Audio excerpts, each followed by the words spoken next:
I get kind of nervous when I see a Nintendo emulator in an article. I just kind of assume the worst. I figure, oh, well, Nintendo, they're bringing down another emulator, another developer, something like that. We've seen it time and time again. And then, of course, people are going to be mad at Nintendo. It's just an overall not good situation, I guess. But you see, that is not what this is about. Well, knock on wood, I guess. This is actually about something completely different. Yes, it's about a Nintendo emulator, but it's about good stuff, not bad. So you see, there is a Nintendo emulator called 3DSEN, and that is actually on Steam. I'm surprised for a lot of different reasons when I see emulators on Steam, but I feel like I've been seeing it a lot recently. I'm not exactly sure why, but regardless, here is the emulator I am talking about, 3DSEN. Now, I believe it's just a 3D NES with the NES part backwards. I don't know why. Probably has something to do with the fact that these games are actually in 3D, and it's probably just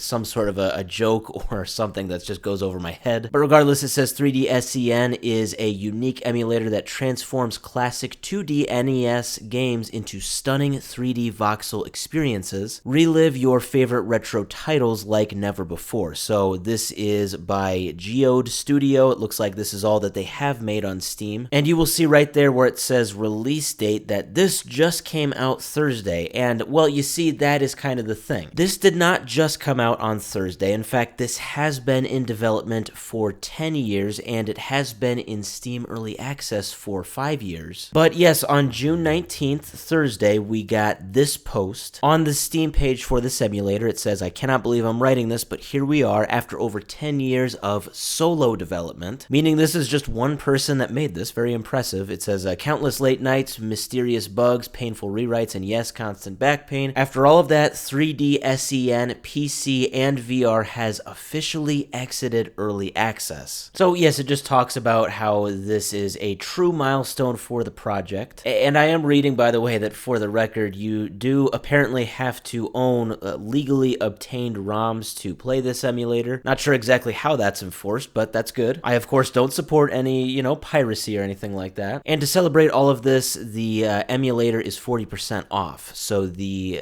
PC emulator is at $8.99 right now, and the VR version of 3D Sen is at $14.99. Now, I linked this Steam page in the description, and they do have a YouTube video that kind of shows off a lot of this. It is kind of interesting, and they do also have the screenshots for it here. I will show the screenshots. It is very interesting, I will say. I don't know if these 5 screenshots were taken from just one NES game. I don't know what the game is, but it does say on the Steam page that there are 100 plus supported titles, and this is growing, and this includes Super Mario Bros., Contra, Metroid, Zelda, Final Fantasy, Duck Hunt, Dragon Warrior, Mega Man, Castlevania, Battle Kid, Micro Mages, and more. Man, we're getting into games that I've never even heard of. Yeah, so basically all the big ones, I believe, are supported, and when you look at these screenshots, and then when you look at the videos too, it's clear to me, and now this is just my opinion, but I feel like if you're playing a platforming game, it would probably be kind of tough. It would look very cool, don't get me wrong, but it might make things a little challenging, like your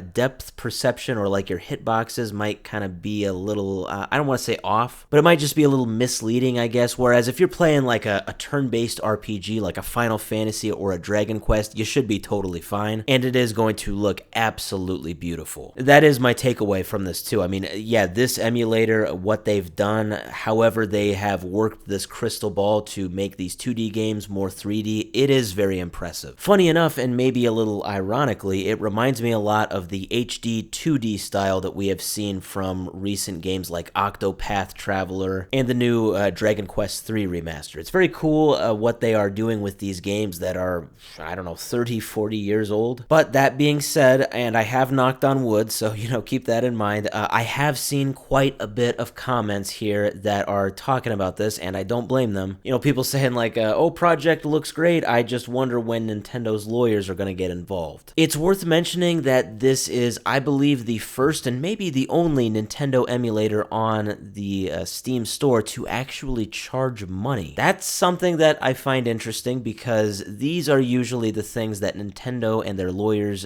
do not like. When projects charge money for extra features or the project itself, when when they are using Nintendo assets. But it's been in early access for 5 years now. I believe in all of those 5 years it has been charging money, and I guess nothing's happened. At the end of the day, emulators themselves are, from what I understand, not illegal. It's just when you get into the piracy sort of things, or as I said, charging money for a project where Nintendo would deem that you are maybe using too many of their assets. But this by itself, I suppose, passes that test. It's been around for 5 years and no lawsuits from what I can see. In fact, this actually just caught my eye. I didn't see this until now, but apparently it did go into Steam Early Access on June 19th, 2020. So it quite literally was in Early Access for 5 years. Great stuff from this project. I think it looks pretty cool. Hopefully they can avoid any trouble in the future, and yeah, hopefully all around people just see it as an overall great experience. Congrats to them on version 1.0. I definitely wonder what is in their future.